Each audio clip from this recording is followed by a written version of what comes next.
All right. Back in the saddle. We're going to talk in this segment here in reference to the danger of Obamacare and the data that you're having to input into that system by requirement, by law. You see, again, this is wrong on so many levels because you're required to put this data in there, and yet it's not being kept confidential. In fact, it's going to be used against you. I read you a warning the other day from the healthcare.gov website, which said that your information could be shared with virtually anybody for any reason. Well, this morning, Maryland, it's been exposed, has also got a disclaimer on their website. And here's what it says. I'm going to actually read it to you direct off their internet policy. There's two clauses in here which ought to scare the crap out of America. Got to find it here. Well, okay. Here's what it says, and this is always in fine print, by the way. You got to look for it, right? But what you have to realize is that when you first log on here, you are asked to check off a box that says you agree to these terms. You are waiving your right, your Fifth Amendment right, to not self-incriminate. Most people don't realize how important that legal step is. You, by checking that box and agreeing to move on and submit the information, you are waiving your Fifth Amendment right against self-incrimination. And you're also waiving your Fourth Amendment right against unlawful search and seizure. Seizure of your information, dissemination of your information. Their privacy policy is loaded up with the normal standard stuff that you put in there. I mean, I build websites for a living, so I know what these policies state. I do them all the time for clients all the time. And, they talk about, well, they can capture information like your internet IP address and the browser that you're using, and they can put temporary cookies on there and all that kind of thing. By the way, they say that it's not personally identifiable, but that's a lie because your IP address is personally identifiable. All they have to do is go down to the internet provider that you have and subpoena the record of who had IP address 1234 on October 10th, 9th, whatever today is.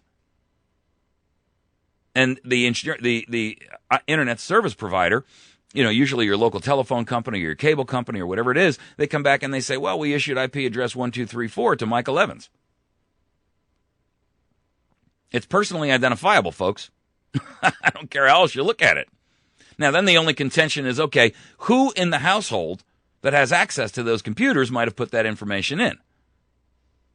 Hey, it may not be personally identifiable, but it's household identifiable. So anyway, here's the problem. The personal information that you submit on these applications is very clearly meant to be disseminated to others.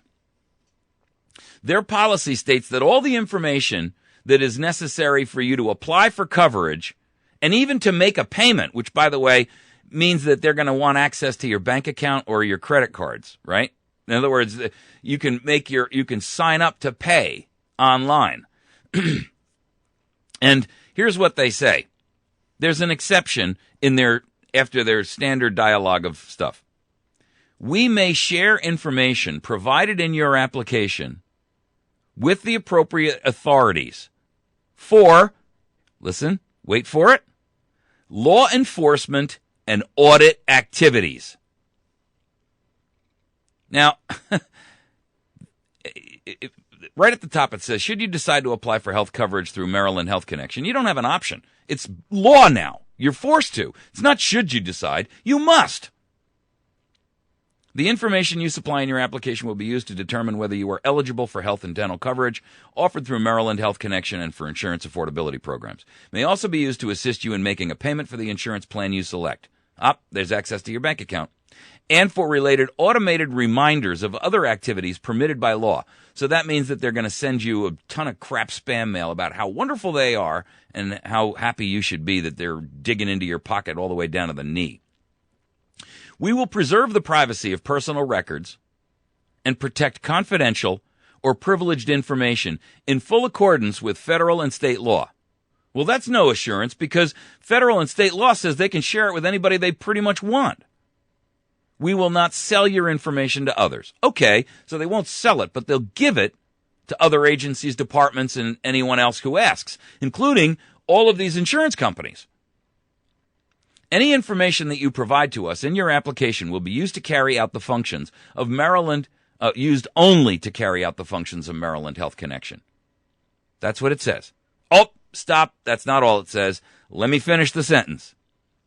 The only exception to this policy is that we may share information provided in your application with the appropriate authorities for law enforcement and audit activities.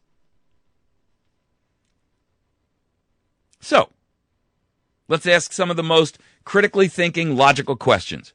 Exactly who are the appropriate authorities? You may share this information with appropriate authorities. Okay, who is that?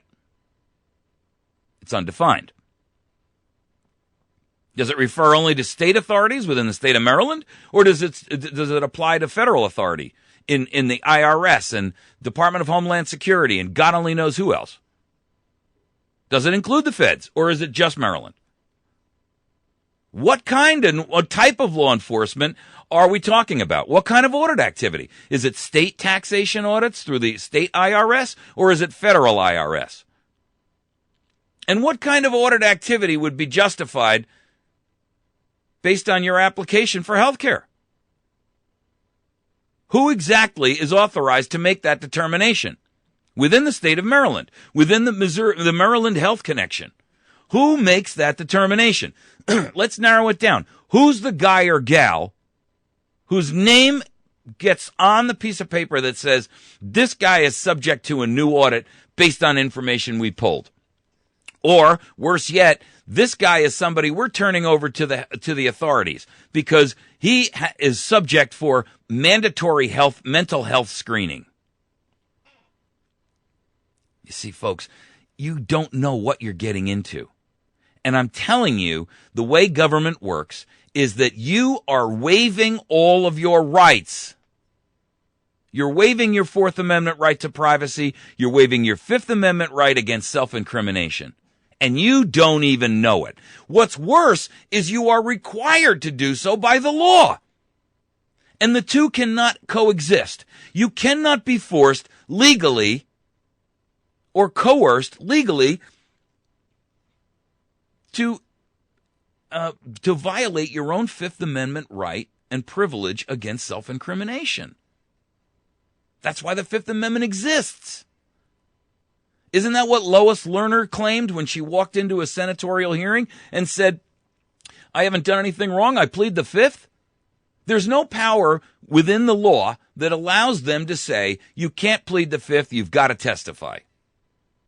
And yet here you are signing up for a document, signing up for an insurance plan where they say to you, it doesn't matter. You don't have a right to your Fifth Amendment because you can't move forward in this program without agreeing to waive your Fifth Amendment right against self-incrimination. And furthermore, if you don't sign up here, then you're in violation of that law. You can't have one law that makes you break another law that you have a right to be protected from. It's insane. Furthermore, there's another privacy clause in their documentation that says, if you send us an email, we use the information you send us to respond to your inquiry.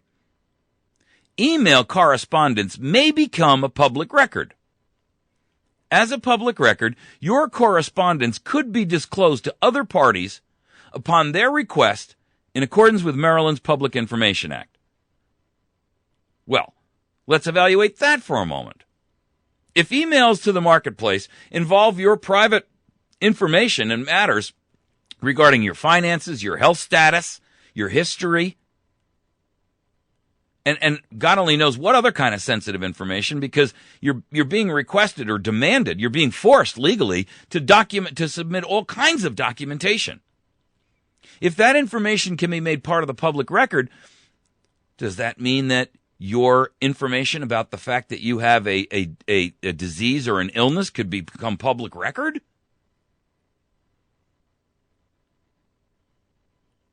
What it will do is it will freeze people from wanting to openly discuss. Well, of course, it won't freeze most people because nobody reads these damn policies. Nobody reads these privacy policies. That's why I'm alerting you, because I'm telling you, if you think this one's onerous, wait until you read the one on healthcare.gov, the federal one. If you live in one of the 36 states that's refused to actually participate and create their own exchange, wait until you read the onerous ones on healthcare.gov. I did a whole show on that yesterday. If you're not familiar with it, get onto YouTube, youtube.com/America's Voice Now, and go look that show up. Let me think what I called it. I don't even know. The point is this. Look, you cannot force someone to make their personal information part of the public record, because the only way to communicate with these people is through this system. The only way to apply for the services is through these computer systems. What about people who don't have internet access? Well, we'll send a navigator out to your home. No, thank you. The first navigator that steps foot on my property is going to get chased off. And if they come back, they'll get arrested for trespassing. Oh, we can't do that because they're a federally authorized. You see, let me tell you, people, if you don't get, I've had people say to me, man, you're a bomb thrower. You talk about this being a police state. It is a police state. Don't you smell it? You got a gun pointed at your head. It's held by a guy in blue. Federal, state, city blue, don't make a difference. You've got a gun pointed at your head. And here you are standing there telling me it's not a police state. What the hell's the matter with you? Where's your ability to think and rationalize? Where's your ability to reason and use and utilize the logic that separates us from the dog and the sheep? If you don't see it, it's because you willfully don't want to. Because you don't want to open your mind up to the concept that you no longer are in control of your own life. You're unwilling to accept that. You're unwilling to see it. Because acknowledging it means you now have to take action to either regain control or acknowledge within yourself that you are willing to be a slave. And that's the rub, folks. That's where the rubber hits the road. You either don't want to acknowledge it because you don't want to have to then take action, or you don't want to acknowledge it because you're ideologically blinded to the point where you are willing to march into the in lockstep with blind trust towards people who have expressed to you on so many myriad occasions that they are not trustworthy. It's beyond comprehension to me. And why Americans are so blithely willing to just accept everything that they are told is inconceivable. I brought up a thing the other day. There's got to be something in the water. And somebody sent to me fluoride. Somebody sent me an email about a whole thing about fluoride and how, it damages our brains. And there are very legitimate arguments to be made for the fact that fluoride, which they tell you they're putting in the water for your teeth, is really not about your teeth. You're getting that from the toothpaste that you're getting all the fluoride you need from the toothpaste you use. Why do you need it in the water? It isn't in the water for your teeth. It's in the water because, we got to protect the poor babies. The poor babies who don't have any fluoride because their mommies and daddies don't buy them toothpaste. What kind of crap is that? For the 0.02% of the population that doesn't actually brush their teeth, you're going to poison the other 99.8? I mean, what the hell are we talking about here? I'm telling you, ladies and gentlemen, it is time for us to take this nation back with prejudice. I got to tell you, it's got to be done peacefully, but we are at the point where we can no longer tolerate where we are. This Obamacare thing is all about two things. control of your information and the healthcare system, which will control you. Everyone needs healthcare somewhere down the line in their life. There's nobody on this planet, or at least let me rephrase that, because there's plenty of people on the planet who haven't. There's not a person in the United States who's never been to a doctor. End of argument. There's not one person in the United States who has never, ever had some sort of medical care. And if they control medical care, they control you. Because it's also a way to document who you are and where you came from and how you got here and what's your social security number and where do you live and what's your date of birth. Get it? No one escapes. The other reason for Obamacare is it draws the resources away from the lower, central, middle, and lower upper class. The poor don't have any resources to draw. So think of it this way, and with this I'm going to end this segment. You got a big bowl. It's full of water. You take a giant sponge and you drop it in that bowl. What happens to the level of the water? It gets drawn into the sponge. Take the sponge out, and the water is gone.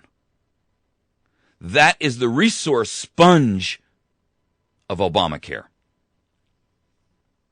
You've been listening to America's Voice Now. My name is Michael Evans. I'm your host.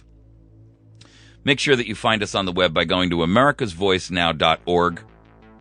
Stuff gets pulled off our Facebook page. I still want you to visit it because there's important critical articles that I post up there. It's important for you to share and cooperate and participate with other members.